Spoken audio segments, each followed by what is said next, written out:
El universo inexplicable. Misterios sin resolver. Misterios del origen de la vida en el universo. Hollywood no fue el primero en imaginarse a los extraterrestres y preguntarse cómo podrían ser. A todos nos entretienen, por supuesto. Una parte de nuestra energía intelectual se cuestiona: ¿qué aspecto tienen? ¿De dónde son? ¿Cómo han llegado hasta aquí? ¿Qué comen? Pero ellos no han sido los primeros. Ha sido uno de los pasatiempos favoritos del hombre desde hace muchos siglos. De hecho, para ver un ejemplo, vamos a echar la vista atrás hasta el siglo XVII con el brillante científico Christian Huygens, un físico, astrónomo, matemático y filósofo holandés, un hombre renacentista. Y entre los logros de su carrera está la invención del reloj de péndulo. Alguien tenía que hacerlo. Pero no solo eso, él fue el primero en estudiar los anillos de Saturno a través de un telescopio hasta el punto de identificarlos como anillos.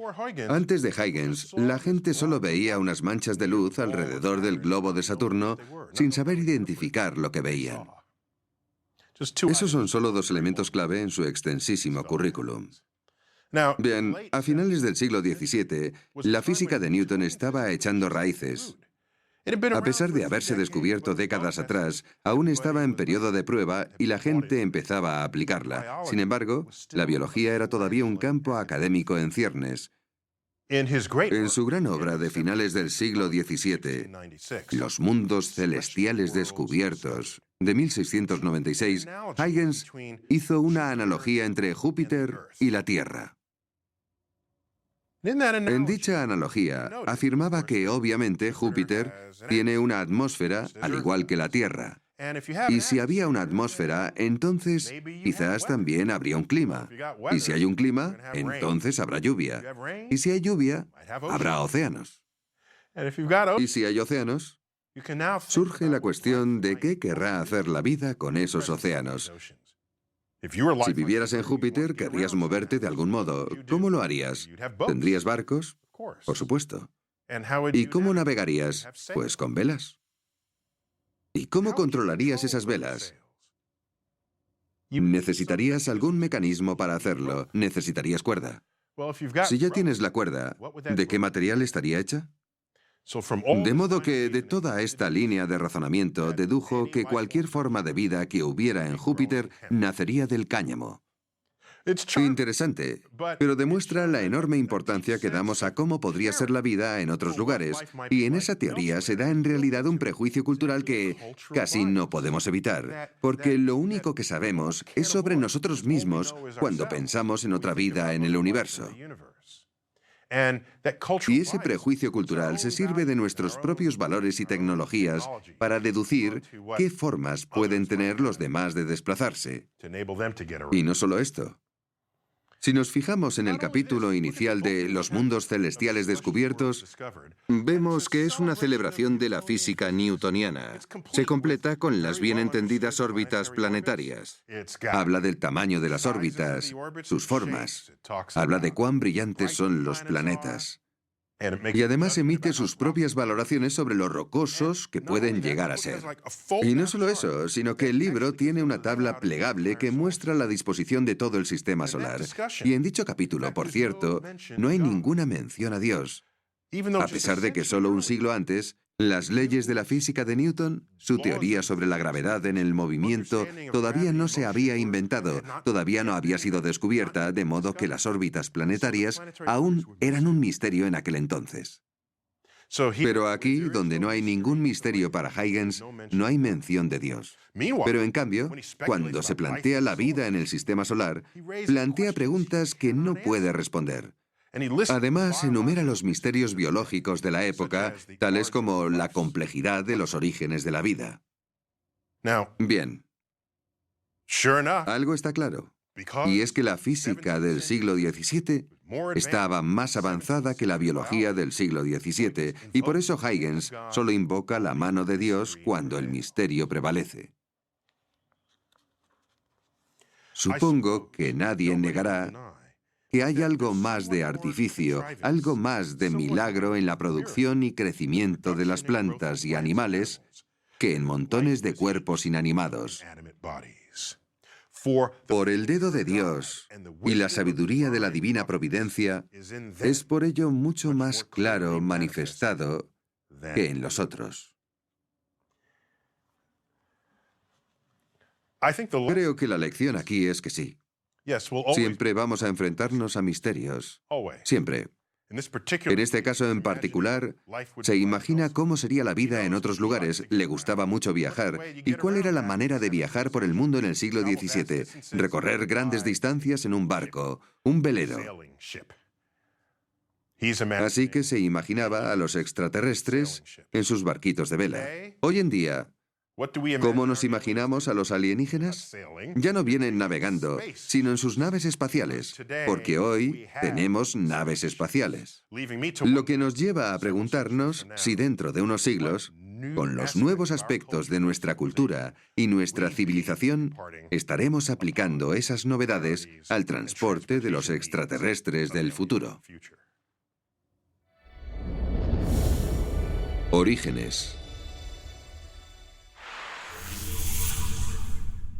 La pregunta más difícil que se puede plantear en una investigación científica es ¿cuál es el origen de una cosa? Y es un reto, se involucre o no la vida en dicha cuestión. Y es por una razón obvia. Prácticamente todo lo que hemos estudiado en la vida ya existía. Así que se puede estudiar su pasado y observar su presente. Y tal vez extrapolarlo a su futuro. De ese modo, se construye una línea de tiempo de su vida. Así es como se hace. Pero, ¿cómo empezó todo? ¿Qué pasó al principio? ¿Qué pasa con la transición entre lo existente y no existente? En el universo, el conocimiento del nacimiento de nuestro Sol normalmente sería completamente inaccesible, porque ¿cómo vamos a remontarnos hasta esa época? No podemos. Afortunadamente, existen miles de millones de estrellas en nuestra galaxia, en todas las fases de la vida y la muerte. Así que podemos utilizarlas como representación de nuestros pensamientos sobre el Sol. Podemos deducir cómo nació el Sol. Y podemos deducir cómo nacieron los planetas que lo rodean observando cuidadosamente las enormes nubes de gas y polvo que hay en nuestra propia galaxia. Esto requiere telescopios especiales, por supuesto, no solo para ver la superficie de las nubes, sino mediante longitudes de onda de la luz para cavar más profundo y ver dónde está toda la acción. Pero con la vida en la Tierra, por lo que sabemos, solo hubo una génesis. Y si solo hubo una, no hay manera de comparar otras formas de vida que nacieran por separado de la nuestra, que tengan diferentes orígenes. Regresemos entonces. Vamos a imaginar que en algún momento hubo una conversión de moléculas orgánicas inanimadas en las que se incluyen elementos tales como el carbono, el hidrógeno, el oxígeno y el nitrógeno. Estos son los elementos tradicionales de lo que llamamos la química orgánica. En algún punto, hubo una transición de moléculas inorgánicas a seres animados que se reproducen.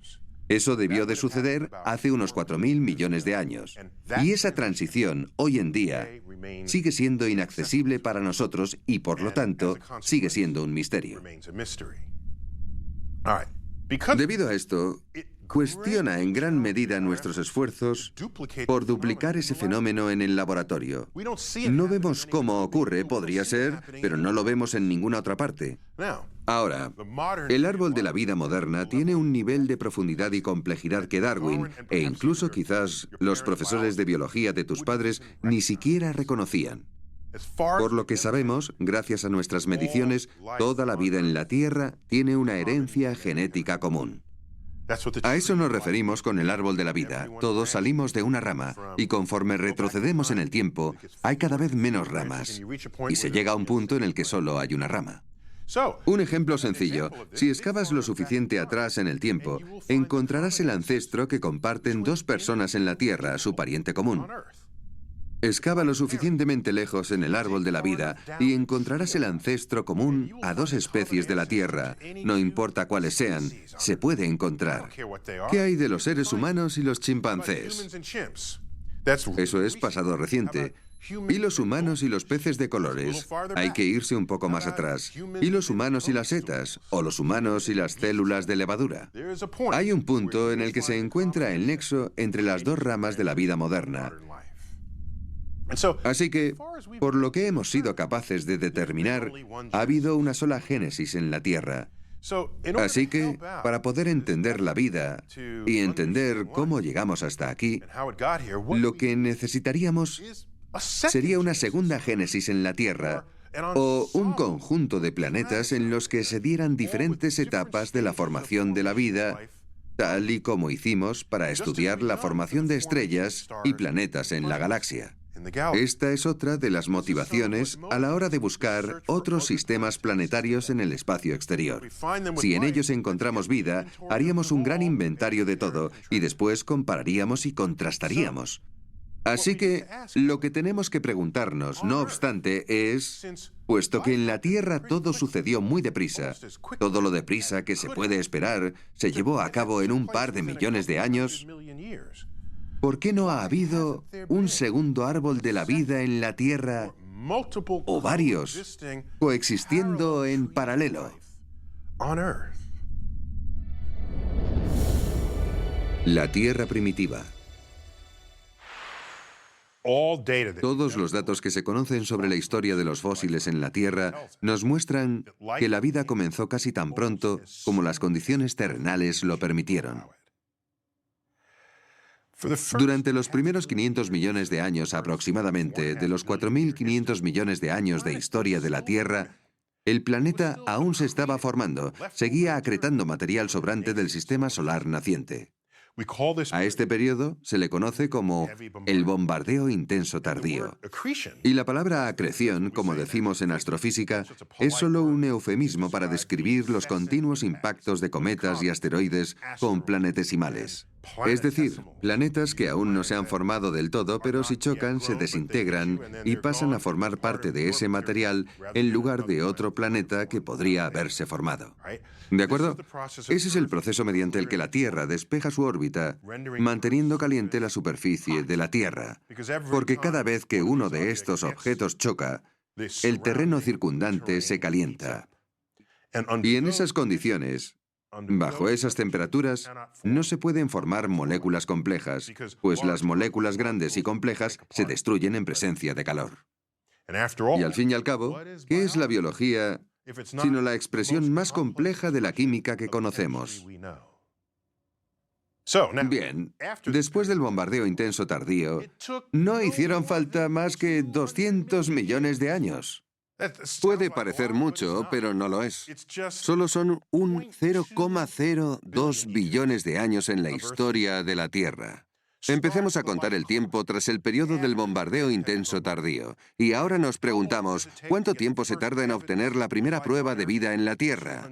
200 millones de años. Es decir, una vez que la Tierra se enfrió para permitir la formación de moléculas complejas, para empezar. Así que me veo tentado a preguntarme si la vida se formó tan rápido en esa época, prácticamente tan pronto como era posible, entonces, ¿por qué no se sigue formando vida en esta tierra fértil recién nacida? ¿Por qué no puede haber múltiples orígenes genéticos de la vida? ¿Por qué no hay múltiples árboles de la vida coexistiendo, formándose, muriendo y volviendo a formarse? 4.000 millones de años es mucho tiempo.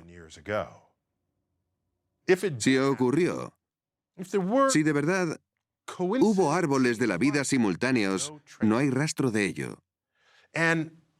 Y si fue así, nuestro árbol de la vida fue mucho más fructífero en la explotación de los recursos de la Tierra que cualquier otro árbol de la vida que pudiera haber estado compitiendo con nosotros. Y al final, fue nuestro árbol de la vida el que ganó. No estábamos allí en aquel entonces, pero los fósiles nos hablan de un solo árbol de la vida, de modo que realmente no podemos saberlo. Extremófilos. Una de las ramas del árbol de la vida que se ha establecido hace solo un par de décadas es la comunidad de organismos conocidos como extremófilos. Y como su nombre indica, se trata de amantes de los ambientes extremos. Unos ambientes que nosotros, los humanos, encontraríamos hostiles e incómodos. Lejos queda la época en que nos imaginábamos que toda vida en la Tierra requería de un lugar cálido, a temperatura ambiente, para poder evolucionar. Los extremófilos prosperan en temperaturas altas, bajas, con alta acidez o baja acidez, alta presión o baja presión, todo tipo de ambientes extremos. Estos organismos pueden con todo. Les va bien. Teniendo eso en cuenta, vamos a considerar que las recientes simulaciones por ordenador de impactos asteroides en la superficie de los planetas nos revelan que las rocas circundantes pueden ser lanzadas al espacio, evitando la fuerza gravitacional del planeta donde fueron halladas. Ese es un hecho interesante. Nos quedamos con ese hecho también. Bien.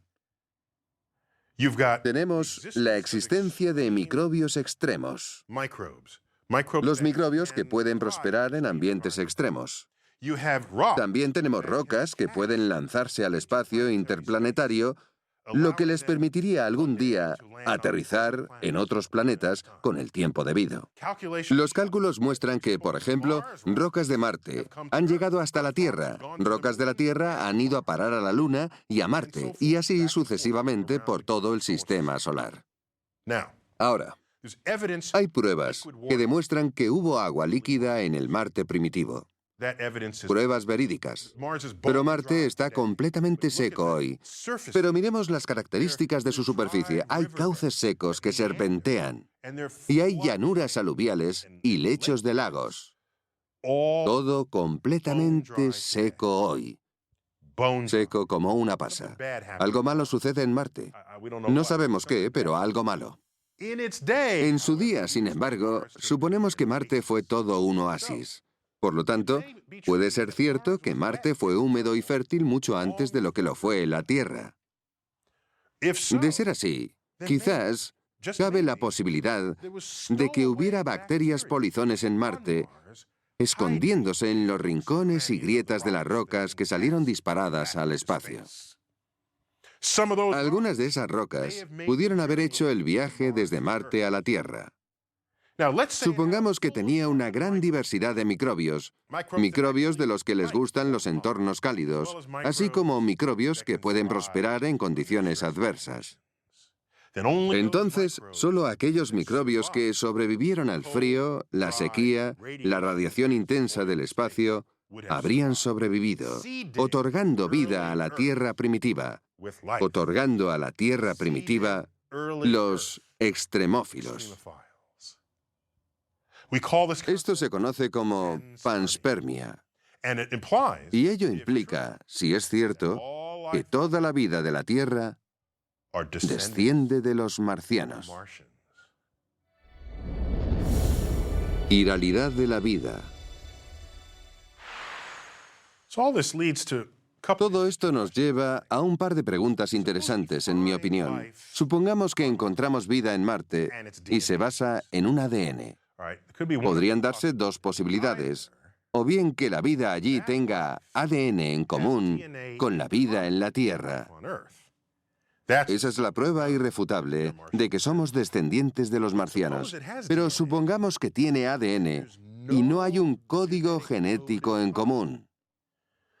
Eso nos revelaría que el ADN puede ser una molécula fundamental de la vida. Y si quisiéramos encontrar vida en cualquier otro sitio, tendría que ser basándonos en el ADN. Su ADN no tendría nada en común con el nuestro, puesto que no han evolucionado conjuntamente aquí. Así que, lo que sería más interesante, creo yo, sería ir a Marte y descubrir que hay vida, pero que esa vida ni siquiera está basada en el ADN. Ese sería un resultado mucho más interesante para mí, puesto que nos revelaría otra manera que tuvo la naturaleza de crear vida. Y nos diría que la vida, de hecho, no requiere de ADN. Encontró otra manera de codificar la identidad, de averiguar cómo hacer que una criatura sea diferente a otra. Si tenemos todo esto en cuenta y cavamos más profundo, lo que encontramos es que la vida en la Tierra no es sencilla. ¿Se basa en el ADN o no? Por supuesto que sí. Pero hay otro aspecto que también es cierto, del que casi nunca se habla, y es el hecho de que las moléculas complejas, casi todas ellas, tienen una especie de mano dominante. No son la misma a un lado del espejo y al otro, y sin embargo, son químicamente idénticas. Como ejemplo, si coges un guante de la mano izquierda, y lo miramos a través de un espejo, ese guante en el espejo será un guante de la mano derecha, y viceversa. Por lo tanto, es posible tener un producto químico que es idéntico a otro producto químico en la teoría. Pero si lo estudiamos bien, veremos que es diferente en el espejo a lo que tú ves a este lado del espejo. Un ejemplo muy famoso, mi ejemplo favorito, es el de la molécula que da el sabor que obtenemos de la hierbabuena. Si escribimos la fórmula, es idéntica a la del sabor del comino, mismo número de átomos en la misma secuencia. Pero uno de ellos tiene la orientación de la mano izquierda y el otro, el de la diestra, y nuestras papilas gustativas distinguen los dos sabores. Y, por supuesto, el sabor de la hierbabuena y el comino no tiene nada que ver. No hay relación entre uno y el otro. Sin embargo, es la misma molécula. Resulta que la vida es abrumadoramente zurda. Las moléculas orgánicas están en los meteoritos, porque de hecho las moléculas orgánicas se pueden formar en el espacio interestelar, en el espacio intergaláctico y en el espacio interplanetario. Estas moléculas son perceptibles por todo el universo. Cuando encontramos moléculas orgánicas en los meteoritos y nos preguntamos cuántas de ellas serán zurdas y cuántas de ellas diestras, la respuesta es 50-50. Sin embargo, esas mismas moléculas, cuando nos fijamos en ellas en la vida en la Tierra y nos inclinamos por las que son zurdas o diestras, el 100% de ellas serán zurdas. Lo cual te hace plantearte, ¿habrá otro planeta ahí fuera como el nuestro, salvo porque allí sus moléculas son diestras? Es una pregunta muy interesante.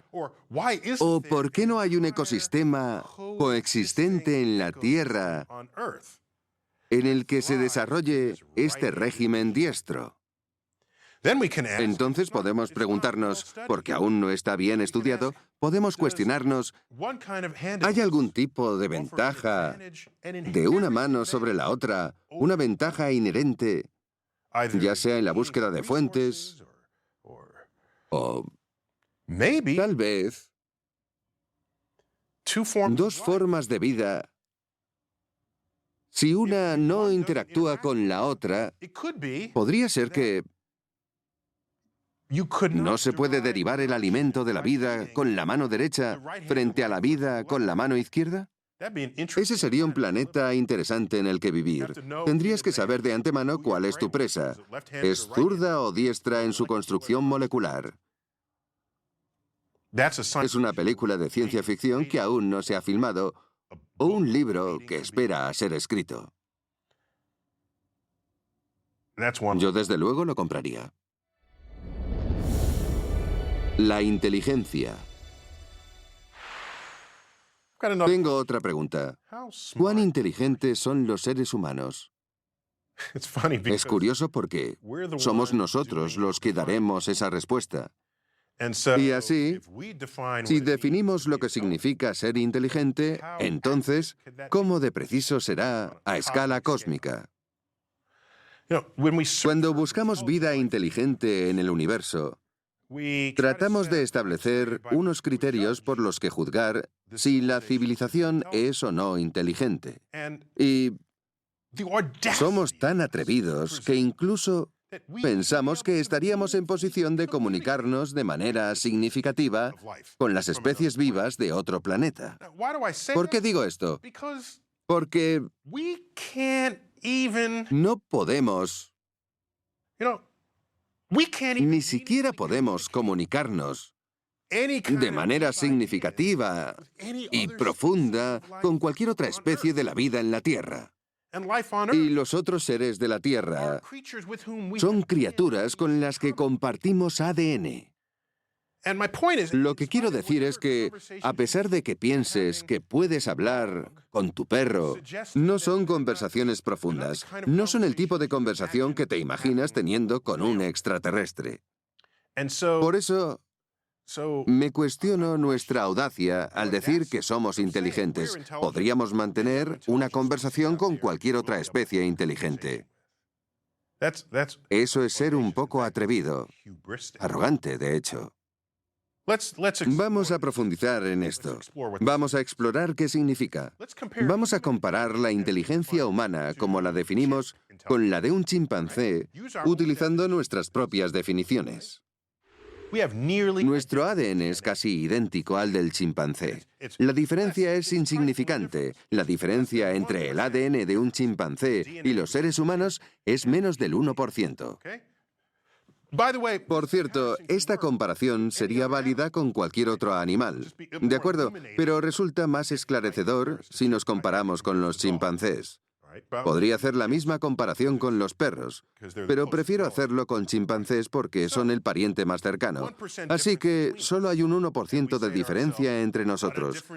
Y si lo pensamos, ¿qué gran diferencia puede marcar ese 1%? Escribimos poesía, tenemos la filosofía, tenemos la tecnología, tenemos la 9ª sinfonía de Beethoven, hemos descubierto la física cuántica, hemos construido el telescopio espacial Hubble. Pero, ¿qué pueden hacer los chimpancés más inteligentes? Básicamente lo mismo que un niño humano. Incluso se les da bien algún lenguaje de signos rudimentario. Tal vez sean capaces de apilar cajas para llegar hasta un plátano o algún otro objeto de interés. Los niños también pueden hacer eso. Sin embargo, ese es el comportamiento de los chimpancés más inteligentes. Una vez más, estamos definiendo lo que consideramos ser inteligente. Ahora, imagina si quieres una especie de vida, una especie alienígena tal vez. Seguramente su inteligencia genética sea un 1% superior a la nuestra. Así como nuestra inteligencia es un 1% genéticamente superior a la del chimpancé.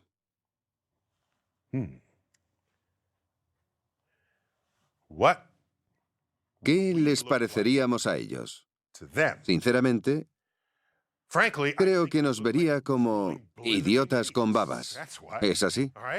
De darse el caso, entonces, el más inteligente de los humanos sería capaz de hacer lo mismo que sus niños.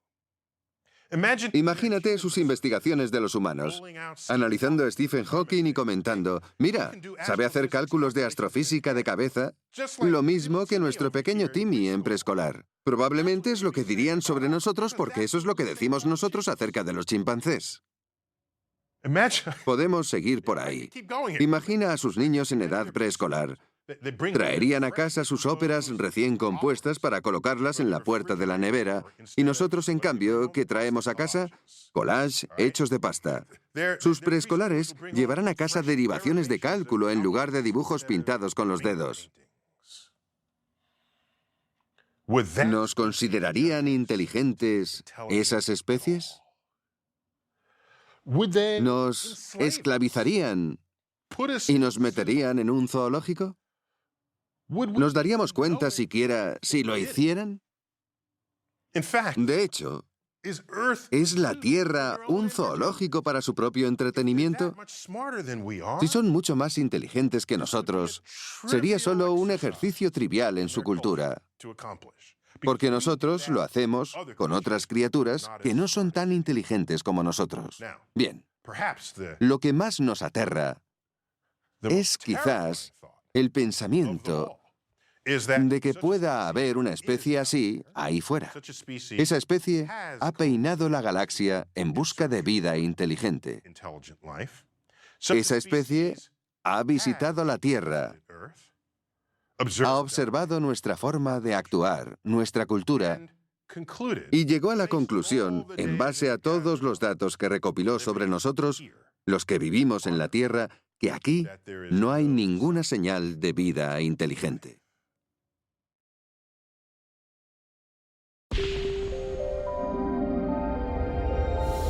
El universo inexplicable. Misterios sin resolver.